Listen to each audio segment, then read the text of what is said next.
Assalamualaikum warahmatullahi wabarakatuh. Selamat pagi, salam Um, sejahtera, namo buddhaya, salam kebajikan, dan tentu salam sehat.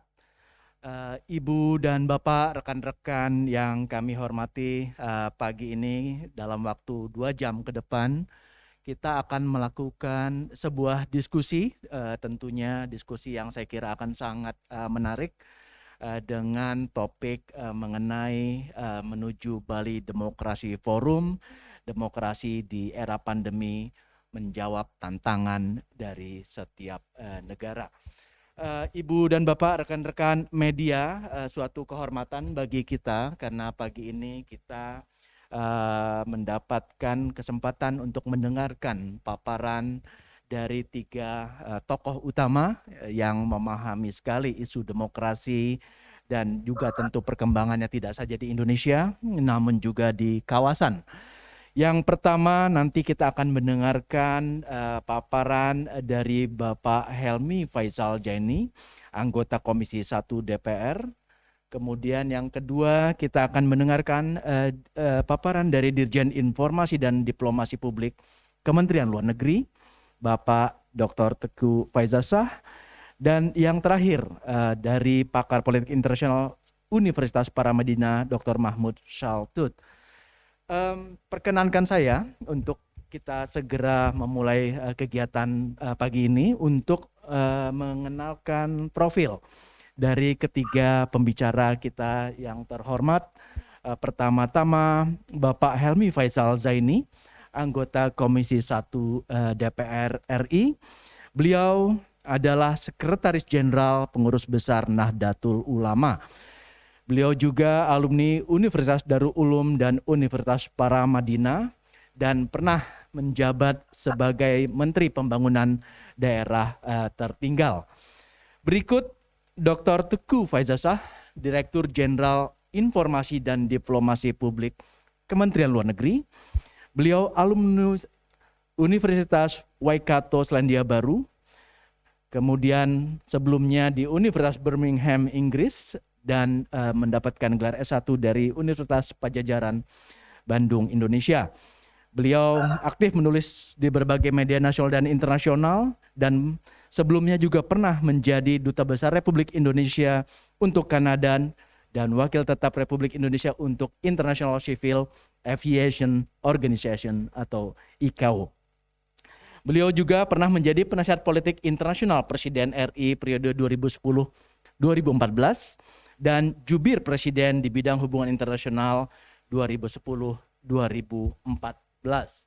Last but not the least, kita punya pembicara yang ketiga, Bapak Mahmud Shaltut Shahidul Haq Qudratullah, pengajar Universitas Indonesia dan Universitas Paramadina, merupakan alumni Universitas Erlangga dan University of Paris Sorbonne Descartes, serta staf ahli Menteri Agama RI.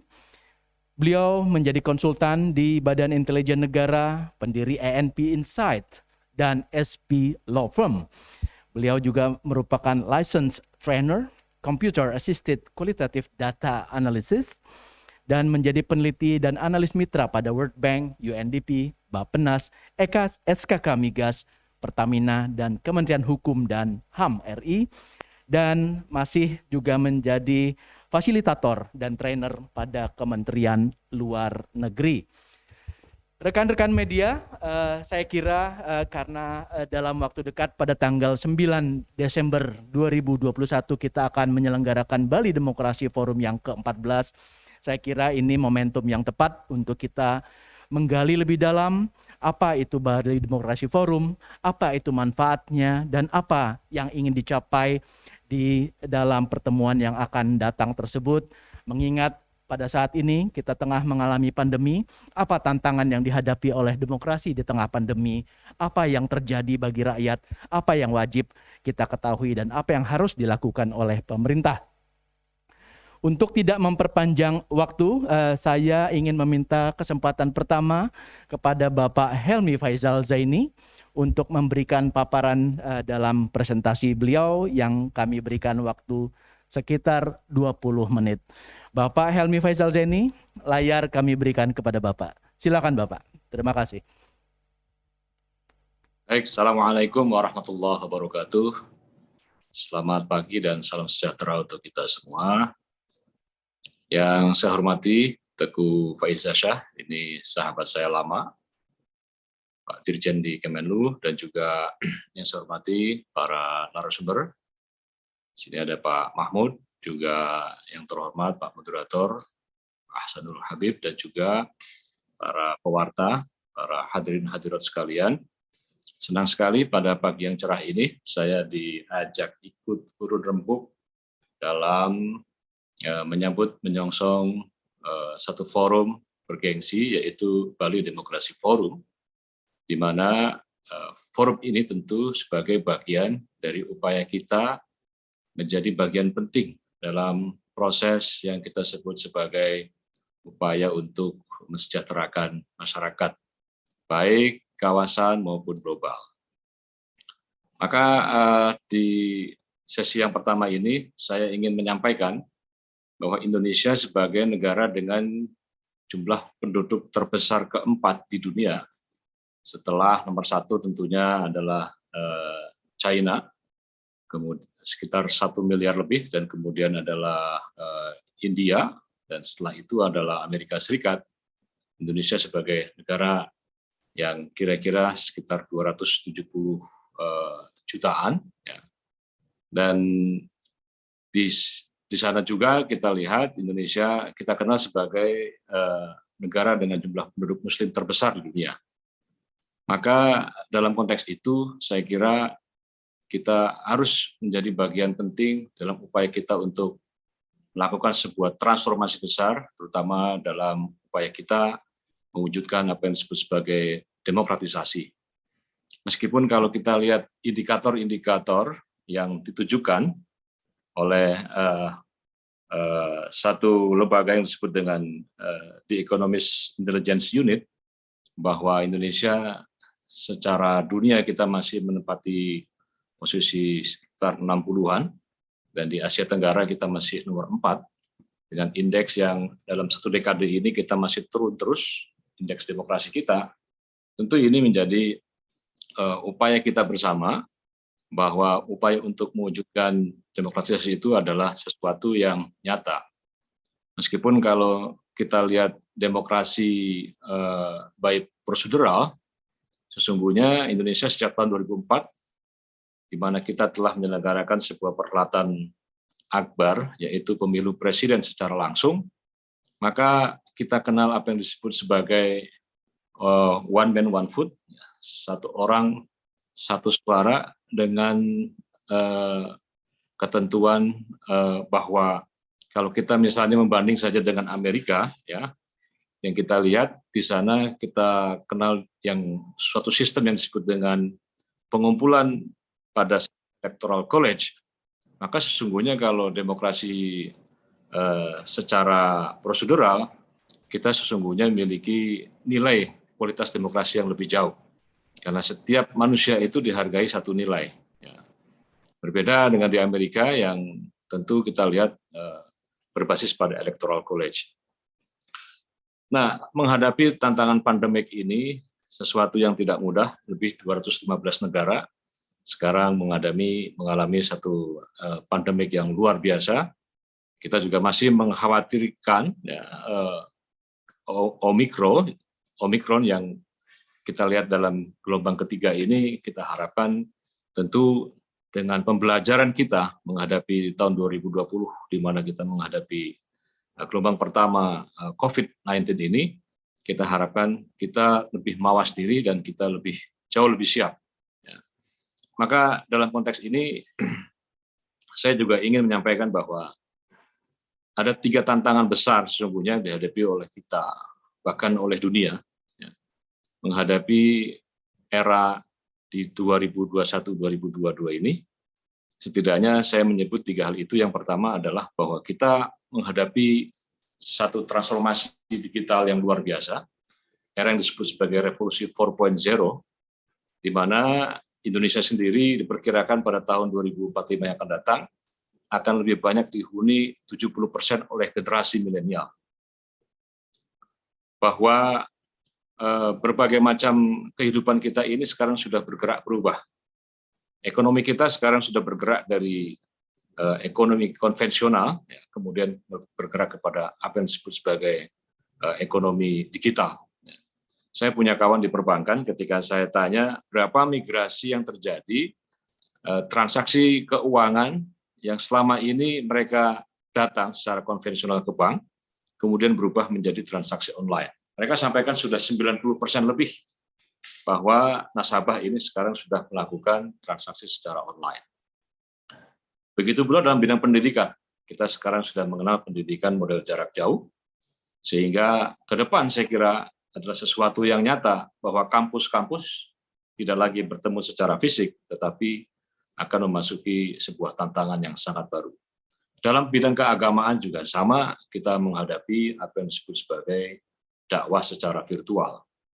Maka kalau kita tidak menyiapkan diri dengan satu literasi digital yang baik, dalam konteks itu kita akan menghadapi sebuah tantangan yang baru. Yang kedua yaitu bahwa paham-paham transnasional yang masuk, ya, baik itu paparan dari radikalisme terorisme yang sekarang ini sudah begitu luar biasa. Mereka bisa melihat di berbagai macam platform-platform digital. Ini sebuah tantangan yang tidak mudah. Bahwa Indonesia sebagai entitas besar yang telah berkonsensus dengan Negara Kesatuan Republik Indonesia dan Pancasila sebagai ideologi, ini tentu dalam zamannya kita menghadapi sebuah tantangan-tantangan di mana muncul gerakan-gerakan, ya, yang bersumber dari terjadinya perpecahan dan konflik di berbagai negara, terutama di Timur Tengah. Ini kemudian menjadi sebuah tantangan yang luar biasa. Mereka yang menyodorkan sebuah konsep yang disebut dengan khilafah mengatakan bahwa demokrasi Pancasila tidak bisa menyelesaikan adanya kesenjangan ekonomi. Mereka mengatakan bahwa demokrasi Pancasila tidak bisa menyelesaikan upaya untuk mewujudkan kesejahteraan rakyat.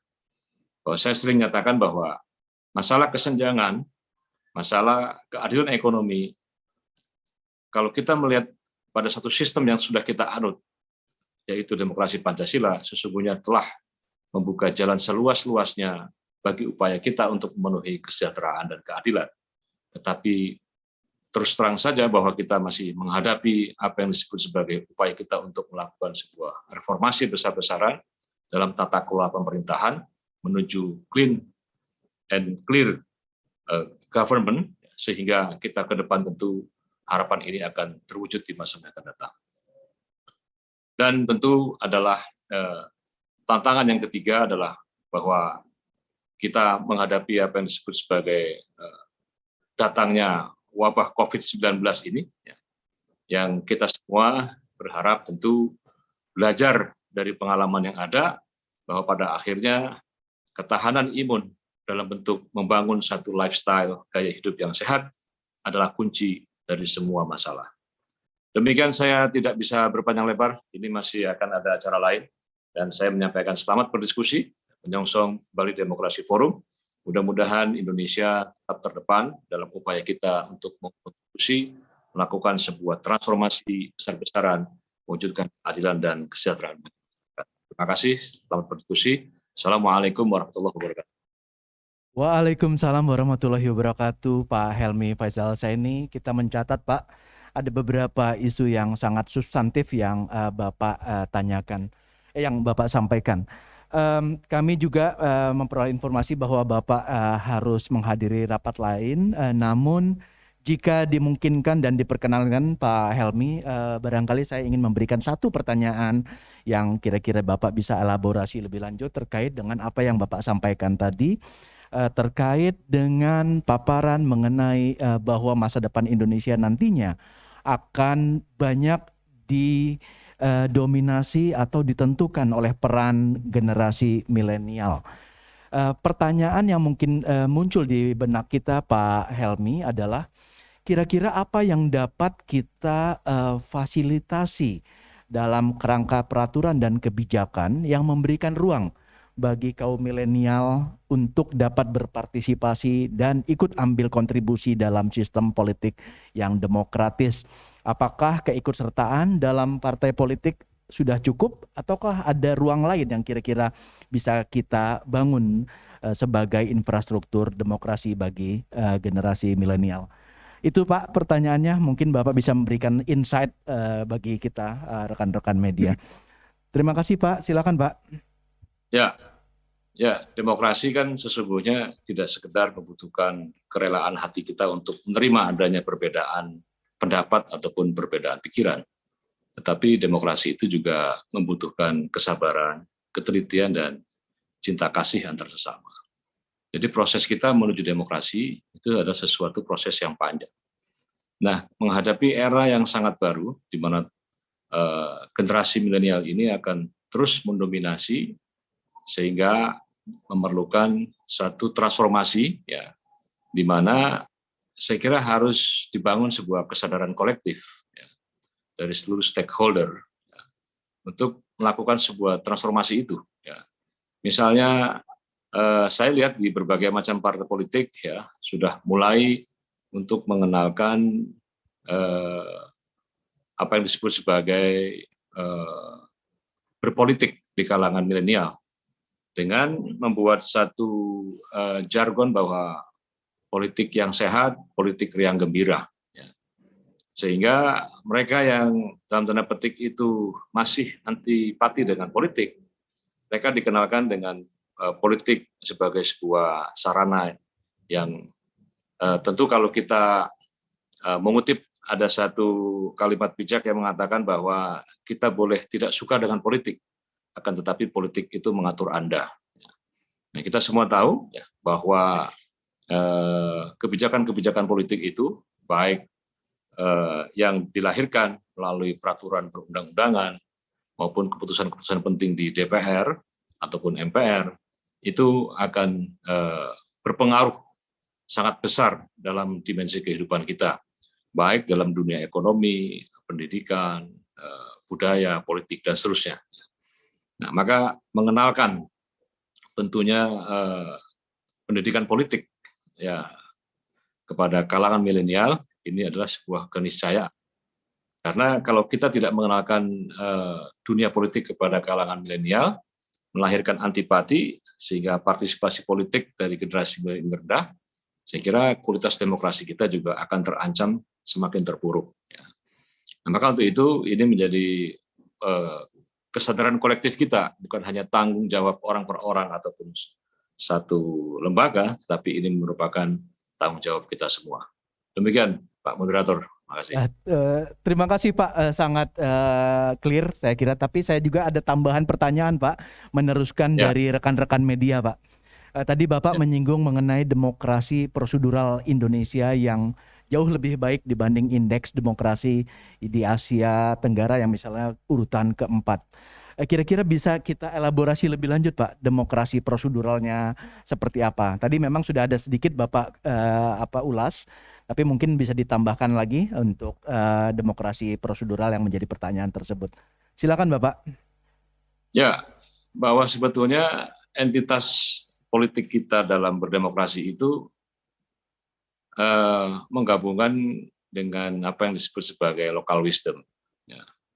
Bahwa demokrasi kita meskipun adalah bersumber kepada suara terbanyak, ya, tetapi kita juga mengenal sebuah kearifan lokal yang disebut dengan musyawarah mufakat.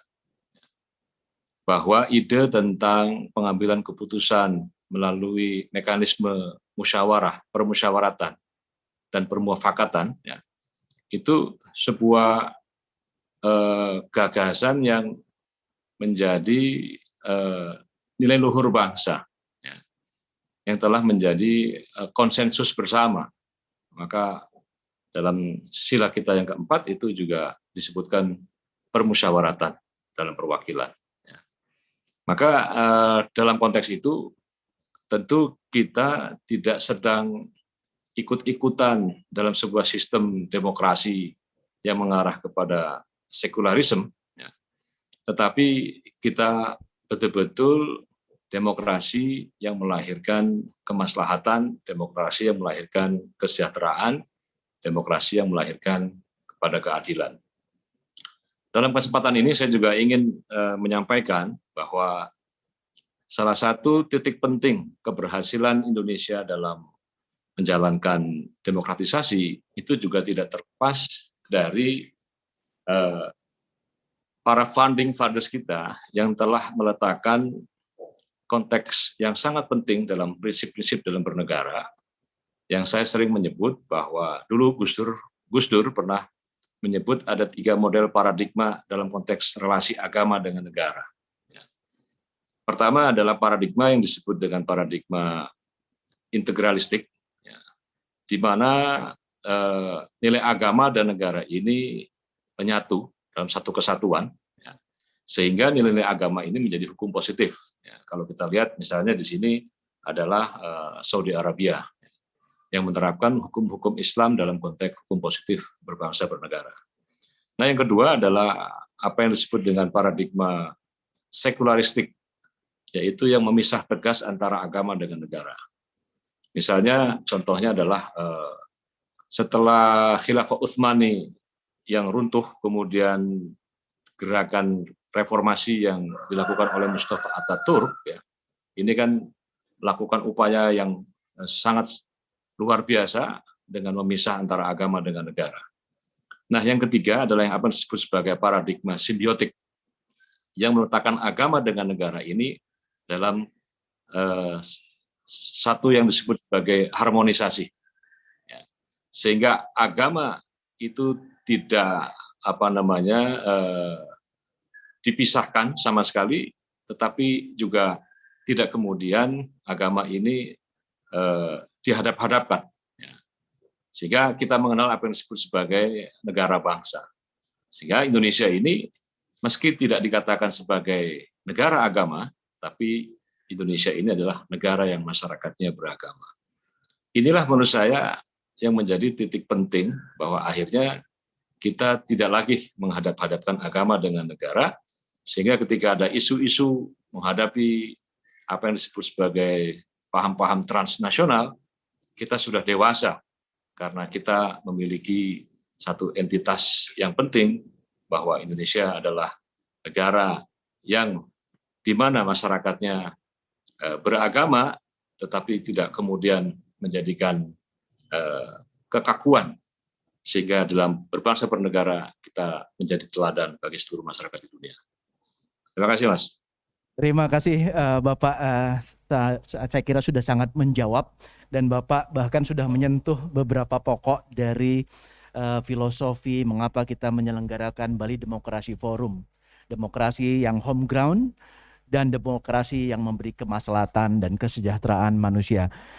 Bapak Helmy Faisal, saya mengucapkan terima kasih atas partisipasi Bapak sebagai narasumber dalam pertemuan ini. Kami paham Bapak ada kegiatan lain, dan untuk itu sekali lagi terima kasih atas nama penyelenggara dan rekan-rekan media. Berikut saya ingin memberikan kesempatan kepada narasumber kita yang kedua, Bapak Dr. Teguh Faizashah, Direktur Jenderal IDP, Kementerian Luar Negeri, yang akan memberikan paparan mengenai apa itu dan bagaimana kita akan menyelenggarakan Bali Demokrasi Forum yang ke-14 di bulan Desember tanggal 9 ini. Bapak Dirjen, kami persilakan.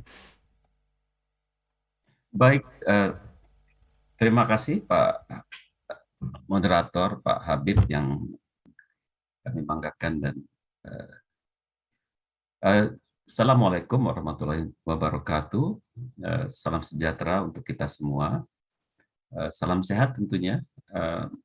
Izinkan saya memulai dengan menyampaikan salam kepada Pak Helmy Faisal, anggota Komisi 1 yang kami hormati dan banggakan.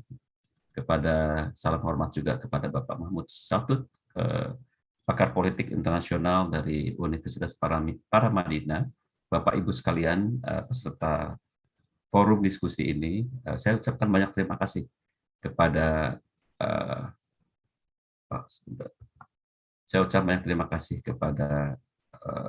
forum diskusi ekonomi politik yang memang merupakan satu kebanggaan tersendiri, telah mengangkat tema Bali Demokrasi Forum atau persiapan kita menuju Bali Demokrasi Forum dalam forum diskusi kali ini. Saya rasa ini merupakan kesempatan yang sangat baik bagi kita semua untuk merefresh kembali, mengingat kembali, menyegarkan ingatan kita kembali atas Forum Bali Demokrasi Forum ini, dan mengapa forum ini menjadi satu platform politik luar negeri Indonesia yang sangat prominent atau utama dalam ikut menyebarkan nilai-nilai demokrasi di kawasan Asia Pasifik, satu proses yang di tahun ini akan memasuki tahun yang ke-14 penyelenggaraan Bali Demokrasi Forum itu sendiri.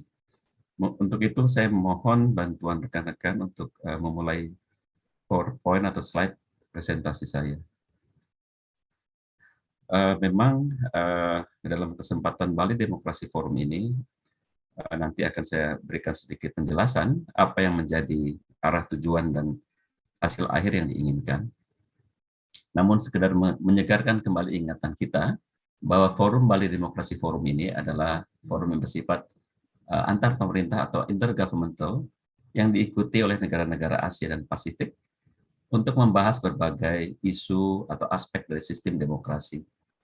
Dia menjadi satu forum yang terbuka, yang bersifat inklusif, yang memberi kesempatan pada negara-negara yang sudah berdemokrasi ataupun memiliki aspirasi untuk demokrasi, untuk hadir, untuk mendengarkan pengalaman terbaik dari negara-negara yang sudah menerapkan sistem demokrasi dalam mengelola pemerintahannya. Jadi ini adalah satu forum yang memang ditujukan untuk berbagi pengalaman, dan dari sisi Indonesia, sebagai negara yang sudah memilih sistem demokrasi dalam proses reformasi kita, maka ini adalah menjadi salah satu aset untuk mentransformasikan satu tatanan global atau tatanan di kawasan di mana demokrasi menjadi salah satu arsitektur dalam kita melihat interaksi antar negara. Dengan demikian, ini adalah satu forum yang unik yang saya rasa belum ada forum serupa yang memiliki karakteristik serupa Bali Demokrasi Forum. Selanjutnya, kalau kita melihat Bali Demokrasi Forum diselenggarakan sejak tahun 2008, yang semula memang difokuskan pada negara-negara di kawasan Asia Pasifik, atau yang disebut, seringkali kita sebut sebagai geographical footprints dari kegiatan adalah negara-negara di kawasan Asia Pasifik. Namun dari waktu ke waktu tercatat banyak peningkatan minat dari negara-negara yang tidak saja berkedudukan di kawasan Asia Pasifik untuk ikut menjadi pengamat dalam forum ini, sehingga terjadi peningkatan yang cukup signifikan dari peserta Bali Demokrasi Forum dari setiap kurun waktunya. Selanjutnya, tadi Pak Helmi Faisal sudah menyinggung dengan sangat jelas berbagai tantangan atau realitas yang kita hadapi di era perubahan saat sekarang, berbagai tantangan yang mendorong kita semakin memanfaatkan teknologi, komunikasi, dan berbagai platform digital untuk melakukan berbagai kegiatan kemasyarakatan. Dalam hal itulah mungkin kita melihat kembali pada BDF ke-13 pada tanggal 10 Desember 2022, untuk pertama kalinya Bali Demokrasi Forum diselenggarakan secara hybrid, yakni ada kehadiran dari beberapa wakil negara di Bali, sementara sebagian besar peserta mengikuti diskusi mengenai demokrasi tersebut secara virtual di berbagai negara. Justru dengan format ini ternyata kita bisa lebih sebaran dari diskusi menjadi lebih luas lagi, dan dengan demikian forum ini yang bila di masa lalu sebelum pandemi dilakukan secara fisik dengan lingkup pembahasan yang lebih katakanlah bagi mereka yang hadir di tempat bisa bertukar pikiran mengenai demokrasi, melalui mekanisme hybrid ini justru sebaran peserta menjadi lebih luas lagi, dan memang juga kita melakukan beberapa kegiatan yang kita sebut Road to BDF, yang intinya adalah memberikan kesempatan pada 3 pilar BDF, yaitu pilar media dan masyarakat madani, pilar pemuda, dan pilar ekonomi dan bisnis, untuk melakukan kegiatan sebelum penyelenggaraan Bali Demokrasi Forum itu sendiri. Dengan demikian, pada saat penyelenggaraan Bali Demokrasi Forum, berbagai rekomendasi, berbagai pemikiran yang berkembang di berbagai pilar tersebut yang mencerminkan sisi pandang para pemangku kepentingan demokrasi di berbagai tataran masyarakat sudah bisa diimpun dengan lebih komprehensif lagi untuk kemudian dijadikan satu bahasan pada saat pertemuan BDF yang bersifat lintas negara atau perwakilan negara. Selanjutnya, memasuki persiapan Bali Demokrasi Forum ke-14 yang akan kita selenggarakan pada tanggal 9 Desember, kita juga akan melakukannya secara hybrid di Bali. Mengapa kita katakanlah melakukannya secara upaya penuh untuk di Bali dalam 2 kali kesempatan, karena memang ini juga salah satu bagian dari upaya pemerintah, Kementerian Luar Negeri dalam ini, untuk kembali mengangkat Bali, menunjukkan kesiapan Bali sebenarnya untuk membuka diri bagi para wisata. Itu hanya sekedar anekdot. Namun di sisi lain, kalau kita melihat BDF ke-14 ini juga menunjukkan adanya tingkat kepercayaan terhadap Indonesia, tidak hanya sebagai penyelenggara. Kita tidak berbicara mengenai event di sini, penyelenggara, namun apa yang mendapatkan apresiasi adalah dari sisi kapasitas Indonesia untuk mengarahkan tema-tema bahasan. Karena dengan tema bahasan yang tepat dan sesuai dengan situasi tantangan pada masa sekarang, dengan demikian peran Indonesia untuk menggiring diskusi sesuai tema yang juga mengangkat sebenarnya pengalaman negara-negara menangani berbagai isu menonjol yang pada saat sekarang kita berbicara mengenai era pandemi. Mungkin yang juga sedikit saya sampaikan sekedar ilustrasi saja, kita membedakan forum ini dengan penyelenggaraan di tahun lalu. Formatnya kita rubah. Dengan demikian, apa yang disebut dengan statement, country statement atau penyampaian posisi negara-negara atas perkembangan tema besar, sekarang kita berikan satu katakanlah pendalaman.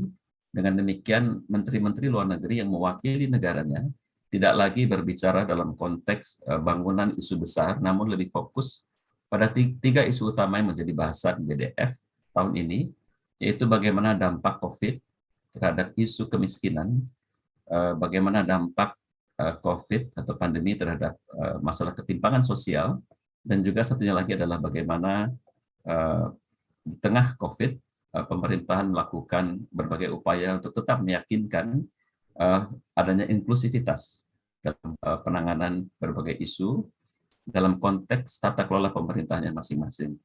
Ketiga isu ini akan kita angkat dalam satu tema besar, Democracy for Humanity, Advancing Economic and Social Justice during the Pandemic.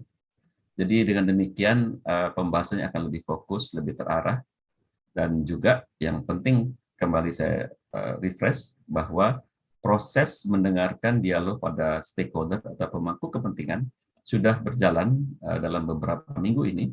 Dengan demikian, penyampaian pemerintah itu juga lebih akan dilengkapi dengan bagaimana berbagai pemangku kepentingan di masyarakat melihat tantangan demokrasi di saat ini dan bagaimana pemerintah telah berhasil mengatasi berbagai isu, utamanya 3 isu tadi. Selanjutnya,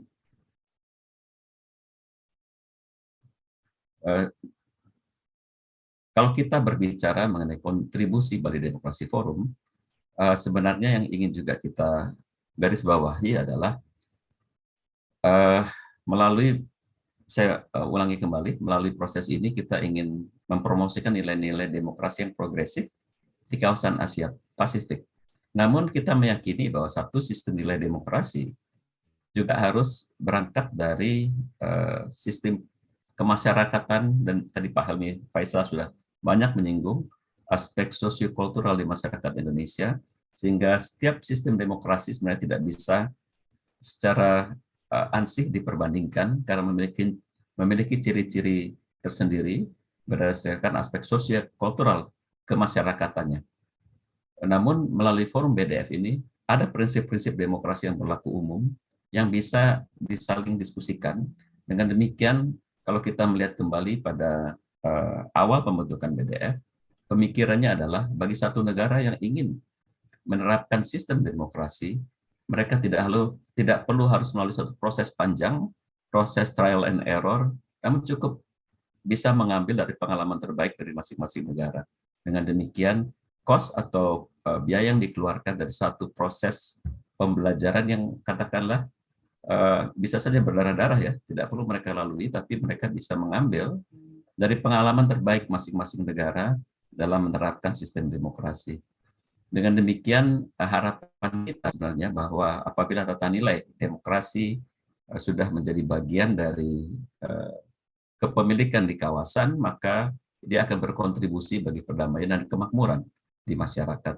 Ada semacam adagium di studi politik bahwa negara-negara demokrasi lazimnya tidak akan berkonflik atau berperang dengan negara-negara demokrasi lainnya. Selanjutnya,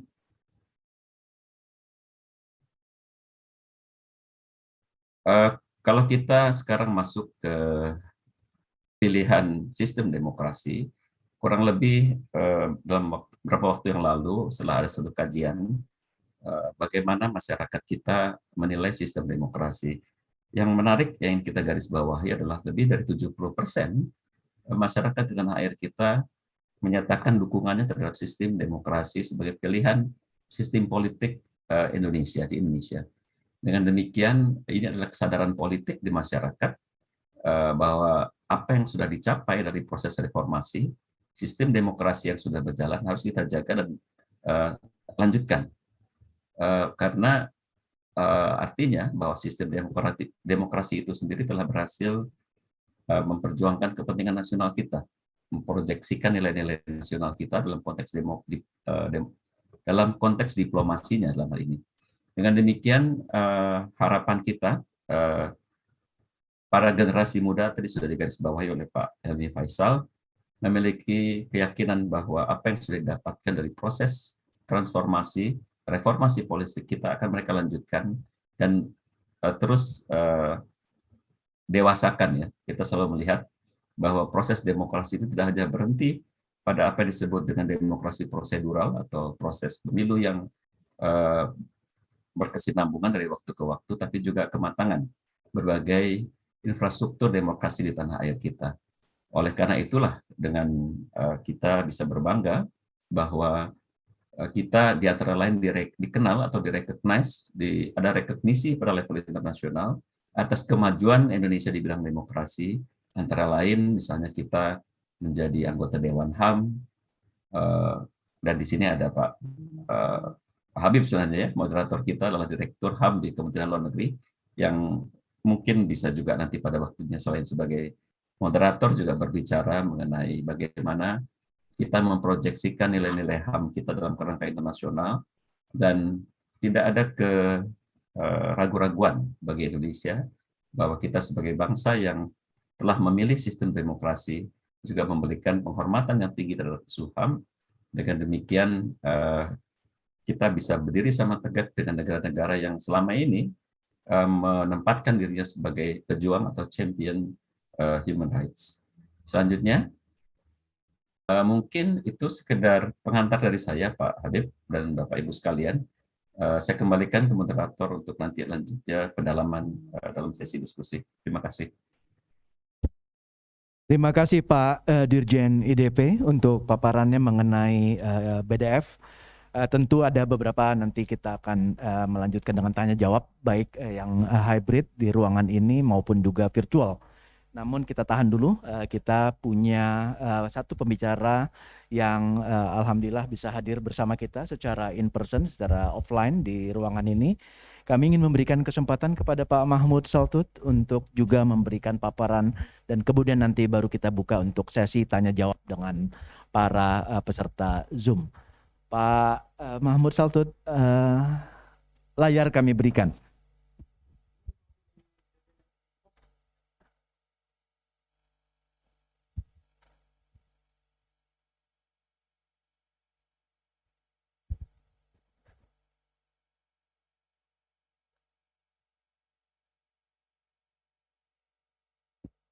Bapak akan menggunakan laptop sendiri ya Pak ya?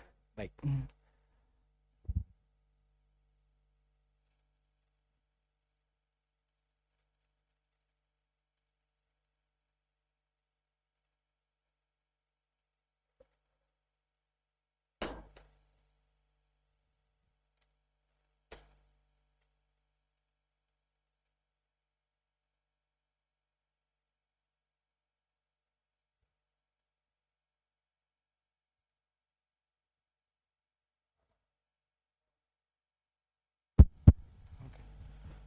Assalamualaikum warahmatullahi wabarakatuh.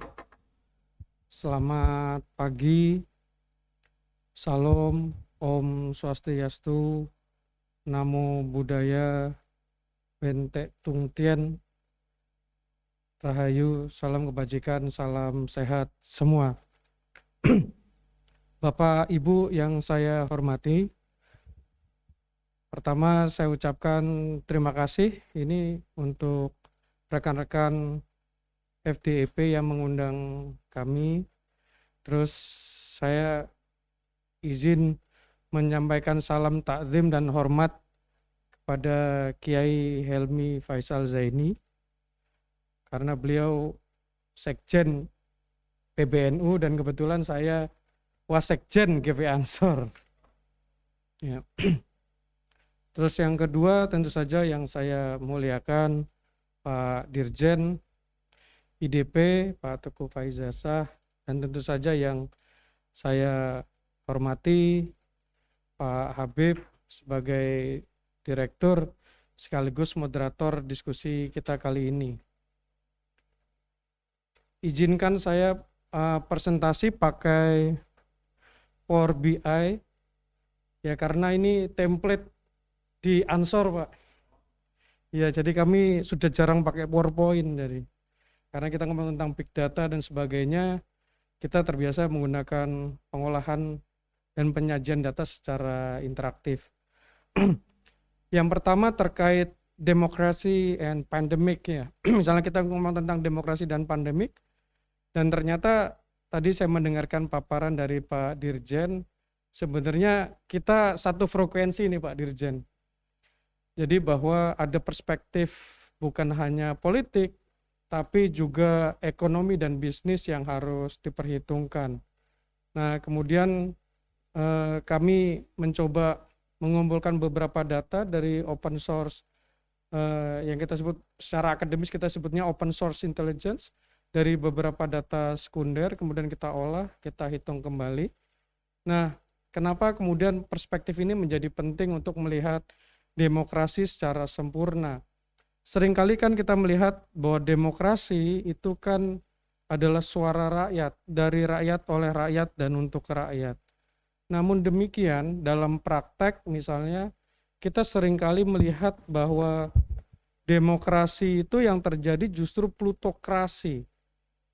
Bahwa kepemimpinan bukanlah dari rakyat. Aspirasi yang muncul, aspirasi yang disuarakan itu adalah aspirasi orang-orang kaya, aspirasi perspektif ekonomi.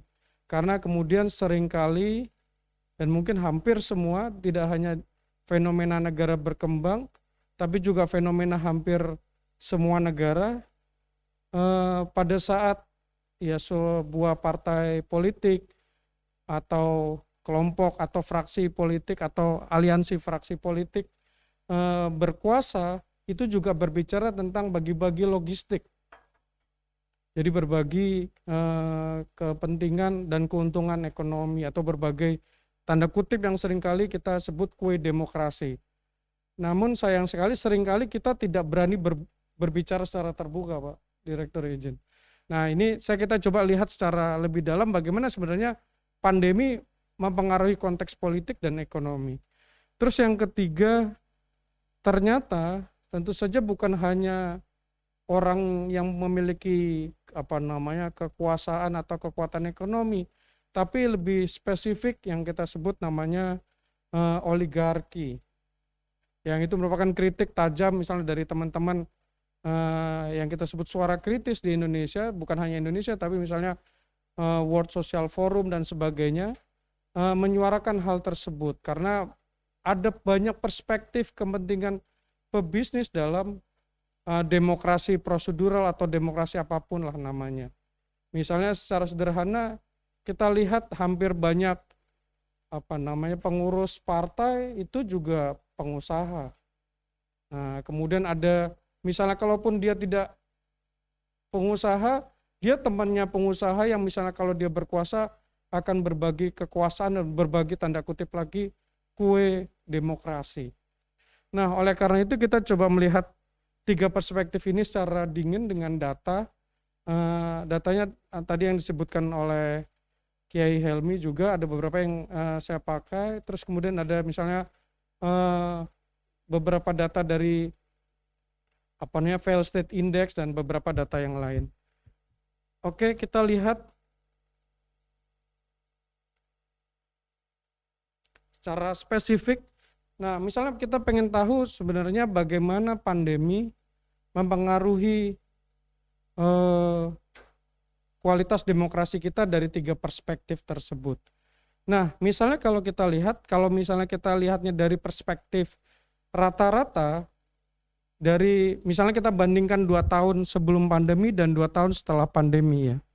Nah, misalnya kita lihat sebenarnya, misalnya kalau ini dari skala kita normalize dari skala 0 sampai 10 gitu, sebenarnya yang terdampak lumayan itu ekonomi. Ini ada beberapa indikatornya, misalnya secara politik itu kan ada bicara tentang bagaimana kapasitas kemampuan negara menghandle isu dan sebagainya, terus bagaimana pemerintahan itu dianggap legitimate, terus bagaimana menyelesaikan permasalahan itu tanpa kekerasan politik dan sebagainya, termasuk misalnya catatan misalnya pelarangan atau pembolehan aksi 212 hari ini itu konteksnya seperti apa. Ini juga mungkin harus dilihat juga. Terus yang terakhir terkait konteks aspek politik itu adalah perspektif geopolitik. Misalnya dari guru saya, Profesor Yves Lacoste, geopolitik itu merujuk pada pertarungan kuasa atau kekuasaan atas suatu wilayah tertentu. Nah, misalnya kalau kita lihat ini rata-ratanya sebenarnya relatif baik. Nanti kita coba bandingkan trend line-nya dan kita langsung bandingkan head to head, dan kemudian nanti terakhir kita membandingkan di era pandemi 2020 dan 2021 perkembangannya seperti apa. Oke, kita masuk misalnya lihat gambaran lebih visual bagaimana trend line-nya. Sebenarnya konteks beberapa variabel dan indikator dari perspektif politik, ekonomi, maupun bisnis, sebenarnya kalau ngomong pandemi yang paling terdampak itu aspek ekonominya. Nah, misal aspek ekonomi tentu saja akan sangat berpengaruh pada kemampuan ya pengusaha, jadi penguasa dan pengusaha untuk melakukan apropriasi kapital atau melakukan akumulasi kapital. Nah, ini yang terjelas terdampak. Sedangkan misalnya aspek-aspek yang cenderung relatif politis ini cenderung relatif stabil ya.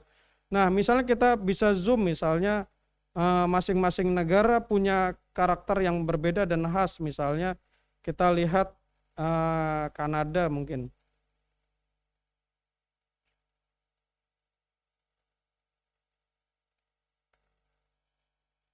Kanada. Nah, misalnya kita lihat Kanada.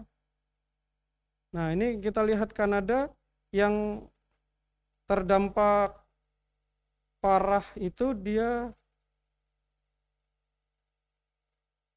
ini apa namanya primary fiscal balance-nya. Jadi pajak dan sebagainya, kemudian itu untuk mensubsidi rakyat dan sebagainya sangat terdampak.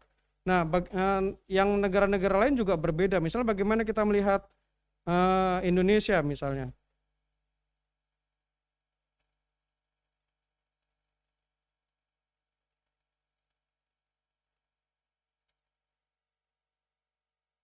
Ini kita lihat Indonesia sebenarnya secara politik relatif stabil ya, relatif stabil. Nah, terus kemudian yang terdampak itu GDP kita yang kemarin ya pasca ya begitu kita kena pandemi itu sempat turun sebenarnya real GDP-nya, dan ini berdampak terhadap kemampuan ekonomi kita, dan kemudian secara makro ini juga berdampak pada kesejahteraan rakyat. Kemudian pertanyaan konteks demokrasinya di mana? Dengan kondisi seperti itu, masyarakat lebih butuh makan, dibandingkan dia beraspirasi politik, maka menjadi logis masyarakat lebih cenderung transaksional. Nah, ini konsekuensi logis. Misalnya kemudian pada saat kemarin pilkada serentak misalnya, yang menarik dan mungkin tidak di-highlight misalnya bagaimana ada beberapa kepala daerah yang diuntungkan pada saat misalnya ada rapelan BPJS, ya BPJS tenaga kerja buat masyarakat secara umum, ternyata jatuhnya bareng menjelang ya sekitar bulan Desemberan ya, menjelang pilkada, dan itu di tanda kutip ya dikomodifikasi sebagai keberhasilan kepala daerah incumbent yang kemudian maju untuk memenangkan pemilu secara serentak di Indonesia. Ini kondisinya seperti itu. Ya sangat berpengaruh, dan kualitas demokrasi yang bagaimana yang misalnya kemudian kalau masyarakat hanya dinarasikan oke, jangan transaksional dan sebagainya, tapi mereka butuh makan. Mereka kehilangan pekerjaan dan seterusnya akibat pandemi. Terus kemudian kita lihat, bandingkan head to head langsung. Sebelum pandemi, jadi 2018, 2019 ya, 2019 akhir kan baru meledak di Cina misalnya, tapi rata-rata negara-negara lain di dunia kan mulainya per Januari 2020. Misalnya kita lihat sebenarnya yang paling terdampak oleh pandemi itu aspek ekonomi. Sekali lagi aspek ekonomi. Aspek ekonomi bicara tentang ya perut rakyat. Ngomong apa kita ngomong tentang demokrasi dan sebagainya pada saat rakyat lapar. Rakyat akan relatif memilih siapapun yang akan jadi juru selamat mereka. Narasi visi politik dan sebagainya, narasi kebangsaan bisa jadi di banyak negara tidak terlalu dominan.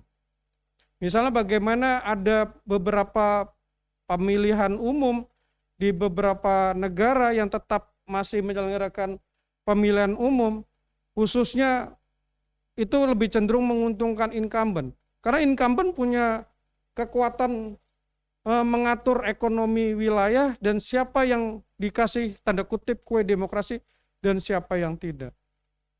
Ya ini ya faktanya begitu, pahit-pahit. Kalau kita ngomong tentang suara, masyarakat harus begini, nggak boleh kena hoax dan sebagainya. Pertanyaannya, yang bersuara seperti itu memberikan apa kepada rakyat? Kalau cuma ngomong aja di sosial media, ya semua orang bisa. Nah ini misalnya kita lihat, kalau 0, misalnya perbandingannya, berarti tidak ada yang berubah.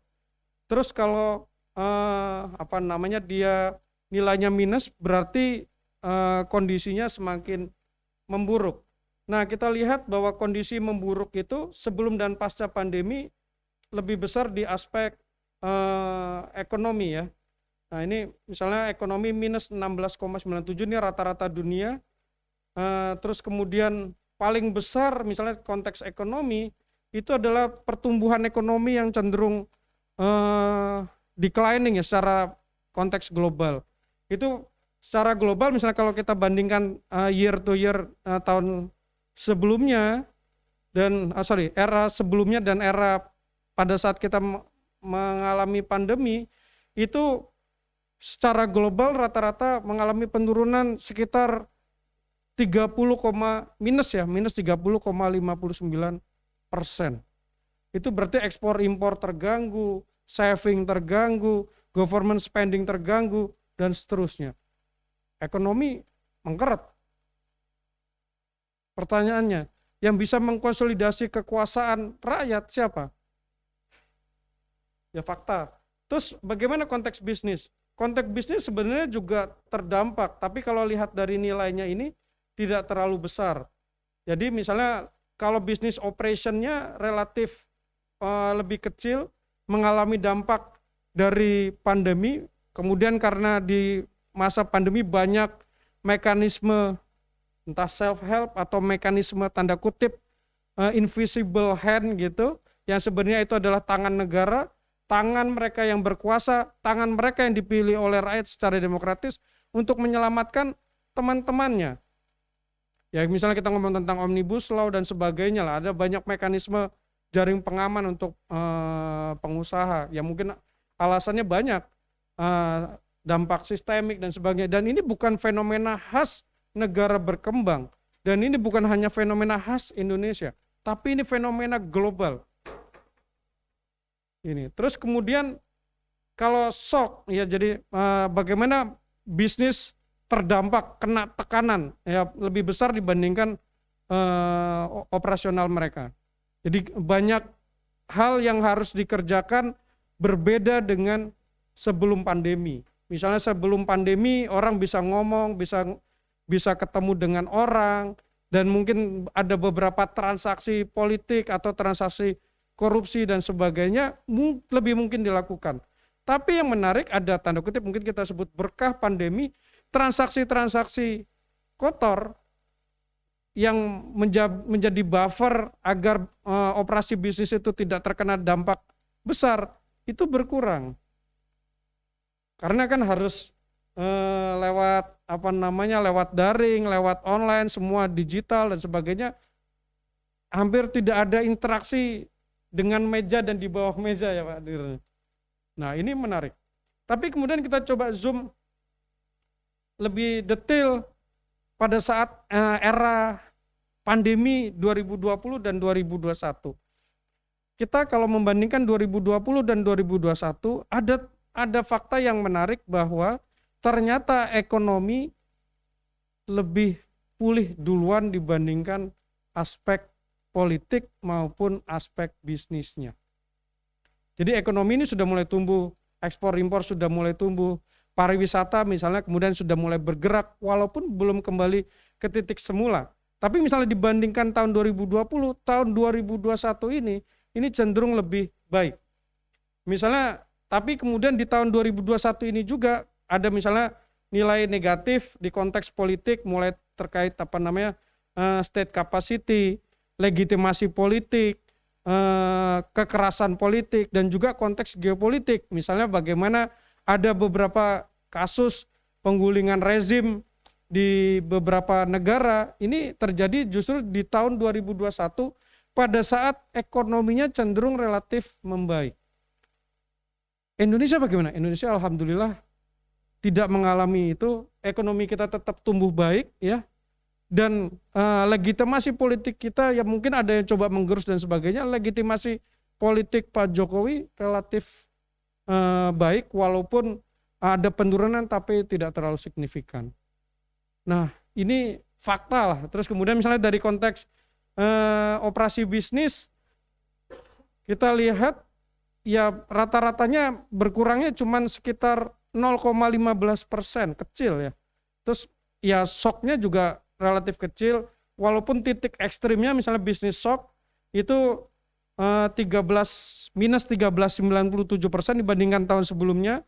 Kalau operasi bisnis itu minus 20,53 tapi tetap lebih kecil dibandingkan konteks politik. Nah, walaupun demikian misalnya kita lihat di sini rata-rata dunia semuanya sudah menuju nilai positif walaupun ada beberapa catatan, ada beberapa negara yang masih berada di zona minus. Ini misalnya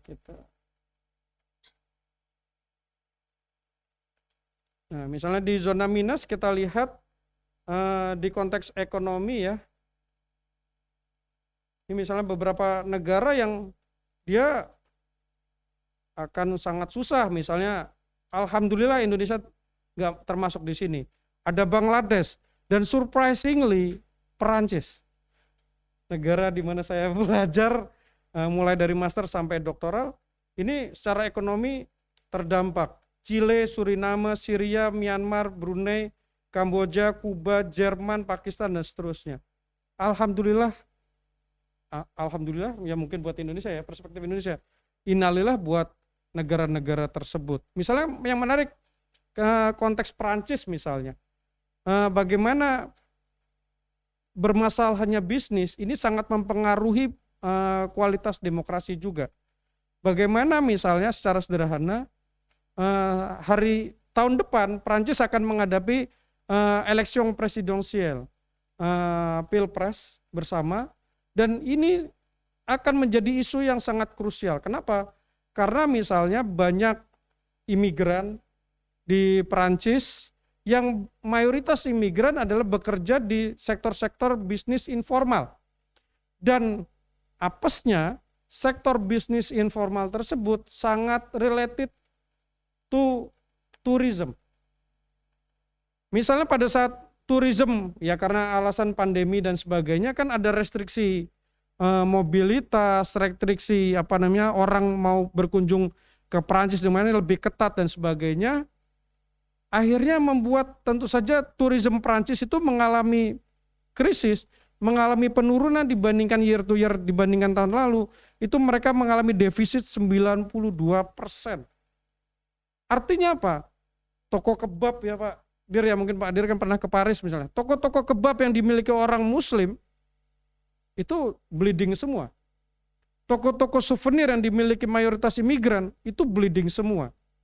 Misalnya kenapa bisa dipahami dalam kondisi lapar orang jadi malas bercanda. Kayak kasus kemarin Charlie Hebdo dan sebagainya. Ini kan dalam kondisi lapar ada provokasi, boom, meledak. Dan Indonesia alhamdulillah masih bisa menjaga stabilitas ekonomi dan kondisivitas bisnis, walaupun tentu saja ada beberapa saudara kita sebangsa dan setanah air yang mengalami tekanan sangat berat di masa pandemi. Mungkin itu catatan dari saya. Terima kasih. Wallahul muwaffiq ila aqwamit thoriq. Wassalamualaikum warahmatullahi wabarakatuh. Salam, Om, Santi, Sancai. Salam kebajikan. Terima kasih. Waalaikumsalam warahmatullahi wabarakatuh. Terima kasih Pak Muhammad Saltut. Terima kasih untuk paparannya yang cukup detail Pak. Kita kira-kira masih ada waktu sampai dengan menjelang jam 12. Namun sebelum saya buka kesempatan kepada rekan-rekan media untuk bertanya, baik yang virtual maupun yang hadir di dalam ruangan ini, saya cuma ingin menambahkan beberapa follow up questions, baik untuk Pak Dirjen IDP, Pak Faiza, maupun juga untuk Pak Muhammad Saltut. Pertama untuk Pak Dirjen dulu Pak, karena BDF adalah forum yang unik, forum satu-satunya di kawasan Asia Pasifik. Apakah di kemudian hari dimungkinkan misalnya ada satu negara yang ingin menawarkan diri menjadi tuan rumah juga? Gitu. Artinya barangkali ini maksudnya bisa saja untuk meningkatkan ownership terhadap BDF, kemudian ada negara yang ingin juga menjadi tuan rumah. Kira-kira bagaimana kita menyikapinya Pak Dirjen? Berikutnya juga ini barangkali nanti bisa direspons oleh Pak Dirjen maupun Pak Mahmud Saltut, adalah ini tadi terkait dengan apa yang dipaparkan mengenai bagaimana demokrasi berkontraksi, ekonomi berkontraksi. Saya punya catatan Pak bahwa diakui oleh Perserikatan Bangsa-Bangsa bahwa di tengah pandemi yang situasinya emergensi, mencari titik keseimbangan itu belum ada presidennya Pak. Jadi kalau kita lihat 2020-2021, proses yang berlangsung adalah proses mencari keseimbangan antara demokrasi, perlindungan HAM, maupun ekonomi dan public health. Nah kira-kira bagaimana nanti visi Bapak terkait dengan keseimbangan dalam konteks ini.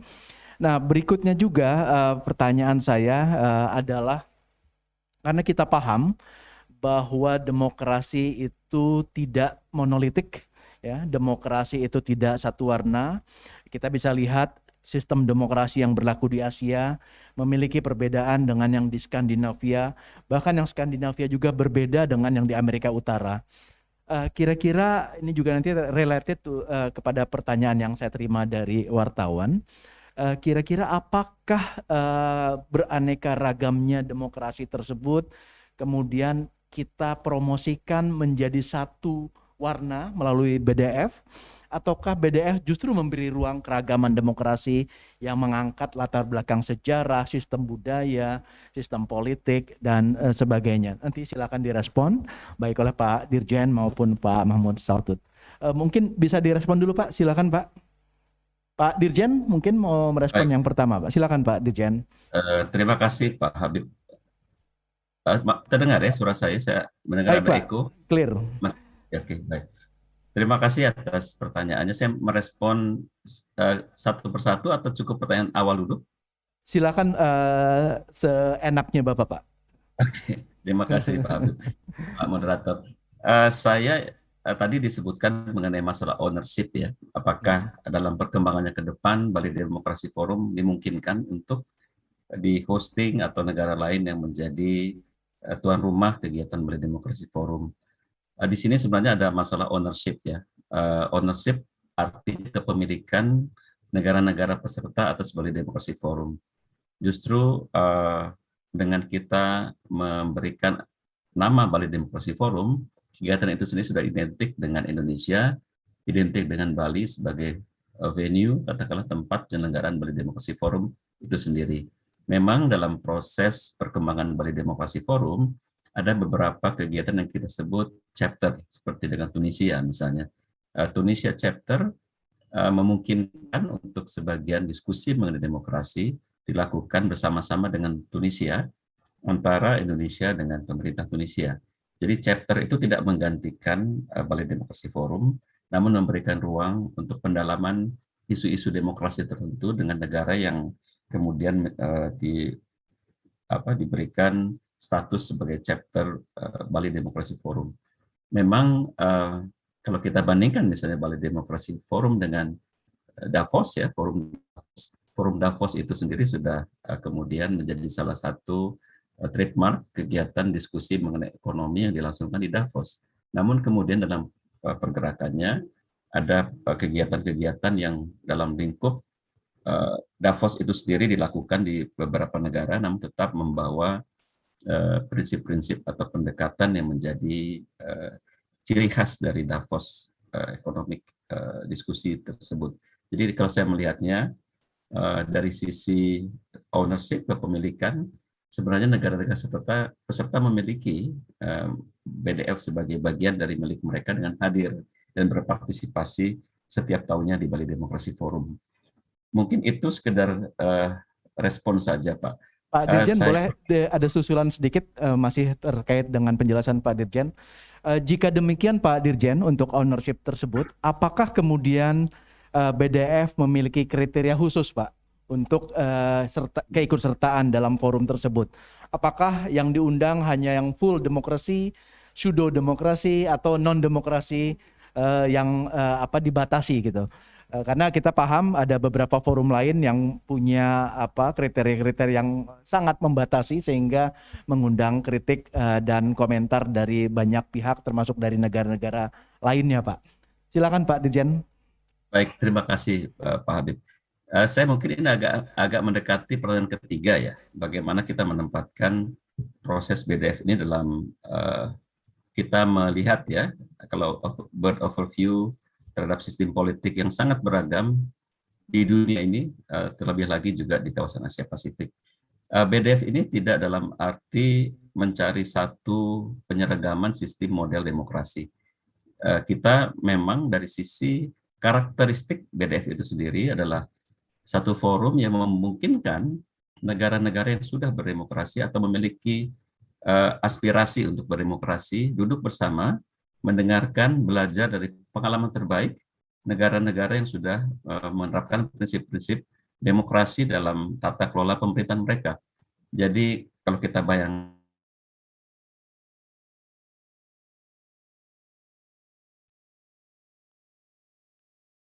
Pak Dirjen, apakah terputus ya?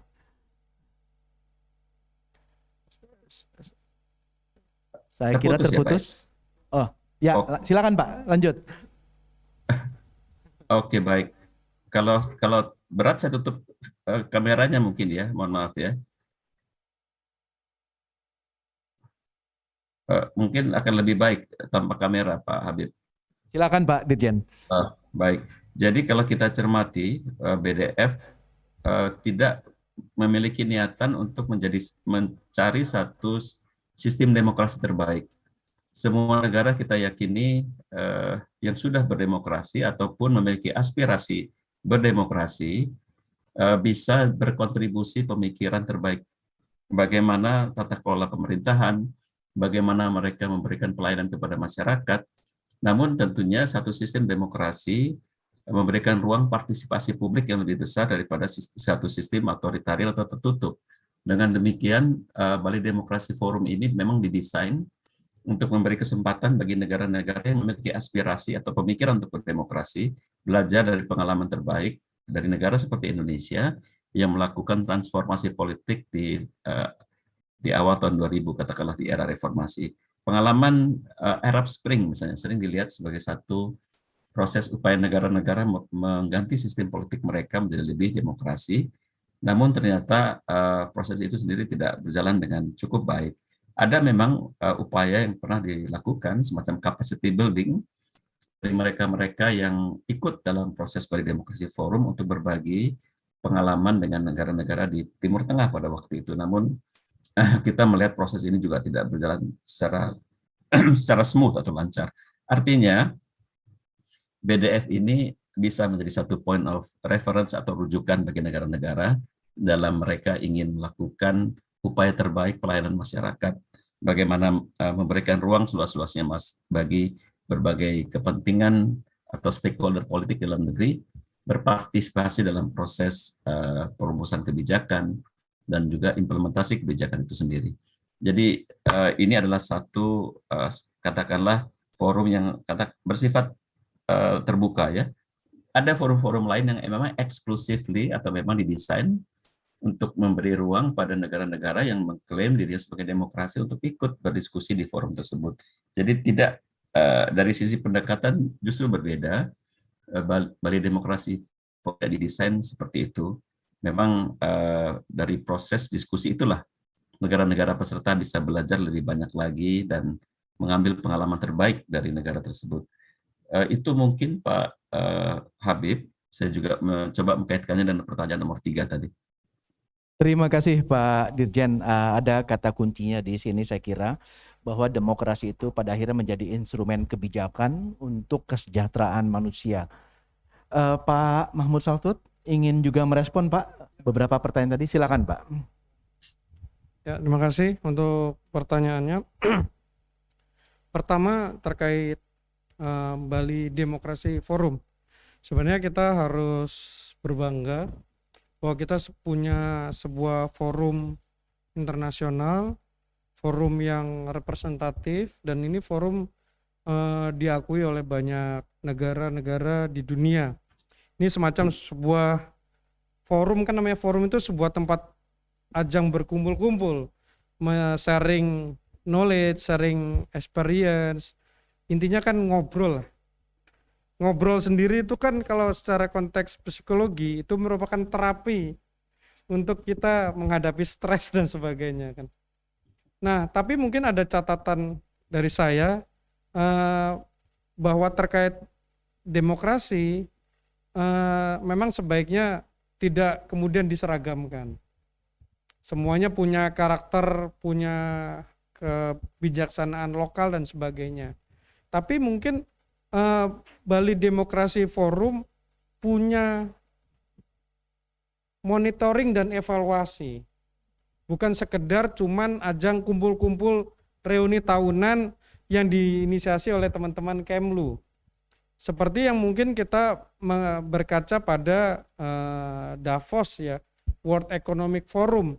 Di mana World Economic Forum kita bisa menemukan misalnya Global Risk Index misalnya. Atau easy doing business dan sebagainya yang kemudian ada triangulasi dengan pendekatan Delphi method antara stakeholders dalam hal ini misalnya pengambil kebijakan dan juga dunia bisnis serta korporasi dan juga kampus yang kemudian di 3 tahun terakhir yang awalnya pendekatannya triple helix ditambahkan dengan yang kita sebut pendekatan pentahelix. Yang sebenarnya pendekatan pentahelix juga dipakai oleh Pak Jokowi. Jadi misalnya triangulasi ditambah juga adalah rekan-rekan media. Karena media punya kemampuan, punya mata, telinga dan hidung bisa jadi lebih tajam dibandingkan para pemangku kebijakan. Bisa jadi lebih tajam dibandingkan korporasi. Dan tentu saja selain akademisi atau kampus, ada lagi kemudian selain media adalah masyarakat sipil.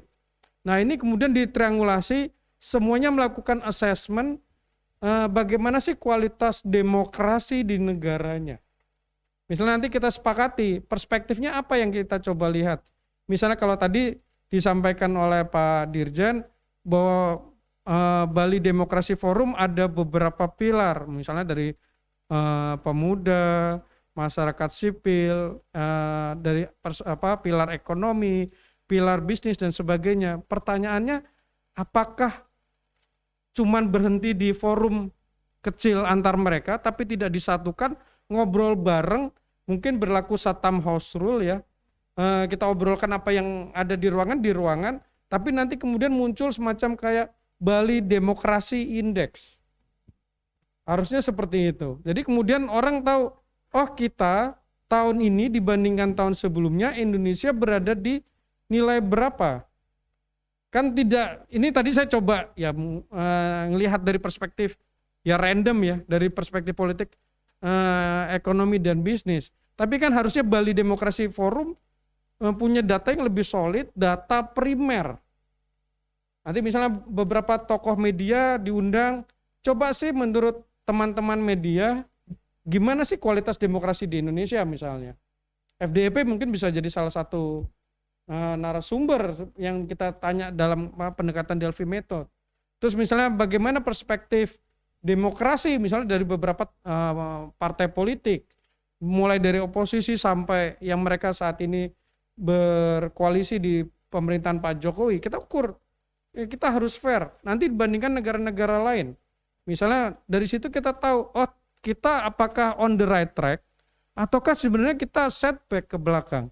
Nah hari ini kan kita nggak tahu nih, Bali Demokrasi Forum selain tempat kumpul-kumpul, apa luarannya. Mungkin itu catatan dari saya sekaligus usulan, misalnya kalau bisa ada pengukuran, ada hasil, ada report yang terukur. Jadi dari tahun ke tahun, oh sekarang tahun 2021 tren kita begini nih di era pandemi. Termasuk misalnya kalau di World Economic Forum, mereka sudah menggunakan pakai pendekatan mixed method dan kompleksitas. Misalnya bisa tahu, oh sektor geopolitik, sektor ini dia berkaitan dengan ini.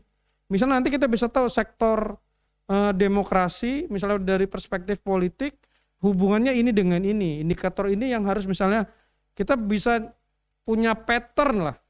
Semacam kayak mungkin pattern itu jadi obat generik yang tentu saja butuh pengembangan untuk penanganan kasus-kasus atau penyakit khusus terkait demokrasi. Mungkin itu yang perlu dipertimbangkan. Terus terkait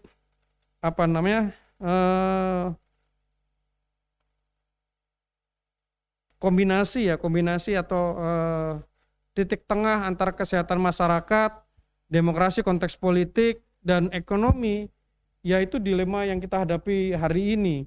Misalnya orang yang bicara tentang sangat melakukan campaign kesehatan masyarakat, macam-macam, seringkali kemudian perspektifnya perspektif urban, bukan perspektif rural misalnya. Yang kemudian atau misalnya kalau kita di Indonesia perspektifnya terlalu Jakarta sentris. Misalnya ada PPKM dan sebagainya dalam konteks menjaga tidak muncul korban dan sebagainya. Tapi kan sebenarnya itu bisa dilakukan kalau misal bordernya di awal ditutup kan misalnya. Yang kemudian ini terus terang kan kita telat dan cenderung menggampangkan misalnya. Nah ini kemudian agak bermasalah, masyarakat juga yang terdampak macam-macam. Terus kita lebih cenderung berdebat urusan remeh-temeh yang nggak jelas juntrungnya. Misalnya, oh ini harusnya lockdown atau enggak. misalnya di lockdown, apakah misalnya pernah dihitung masyarakat ini punya kemampuan hidup dari tabungannya sampai berapa hari? Ini kan yang kemudian seringkali lepas dari perhitungan atau amatan dari teman-teman yang menyuarakan kritis agar kita lockdown macam-macam menjaga jangan sampai munculnya korban. Tapi di lain sisi begitu ada pelonggaran, seringkali kita masyarakat punya dendam wisata, dendam piknik gitu. Nah ini juga masalah juga. Ini yang gimana menyelesaikannya? Kalau saya lebih banyak sholawatan aja lah gitu. Ini agak susah, dan yang menarik Indonesia dengan penanganan yang ya bagi banyak orang dikritik macam-macam, but finally the result is we are one of the best, ya kan. Kita menjadi salah satu contoh di kawasan, dan kemudian bagaimana kita bisa mengatasi mengerem shock di sektor bisnis dan juga dampak ekonomi, bahkan kita sempat tumbuh lumayan besar, menarik juga. Yang walaupun itu blessing in disguise karena kita lebih banyak ekspor dibandingkan impor karena impor kita lebih tertutup. Itu ya mungkin dari konteks pandemi. Tapi Indonesia seperti itu. Ya. Gitu mungkin. Makasih Pak. Optimis ya Pak. Ibu Bapak rekan-rekan media, saya ingin memberikan kesempatan kepada rekan-rekan yang hadir di ruangan untuk juga memberi pertanyaan. Kami silahkan sekiranya ada. Silakan Pak. Mungkin tambahan.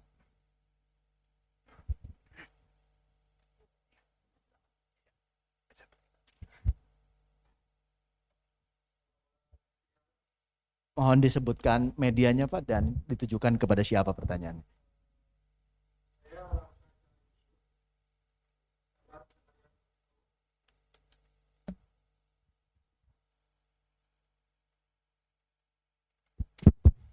Diulang Pak. Selamat siang, saya Alam Saca Yusuf, kabarsenayan.com. Pertanyaan saya kepada Pak Dirjen, apa manfaat yang bisa diperoleh Indonesia dengan forum ini Pak? Demikian, terima kasih, selamat siang. Terima kasih Pak. Penanya kedua, silakan Mas. Terima kasih. Ya, terima kasih atas kesempatannya. Saya Daniel dari Harian Terbit. Baru kali ini saya ikuti Forum Demokrasi Forum kali ini. Singkatnya Pak, saya tertarik dengan kata report tadi, apa sih yang sudah dicapai gitu ya dari sejak 2008 kalau nggak salah tadi disebutkan sampai kini. Sementara kondisi Indonesia sampai saat ini masih pandemi gitu ya. Otomatis ada pergerakan juga dibatasi, kewaspadaan.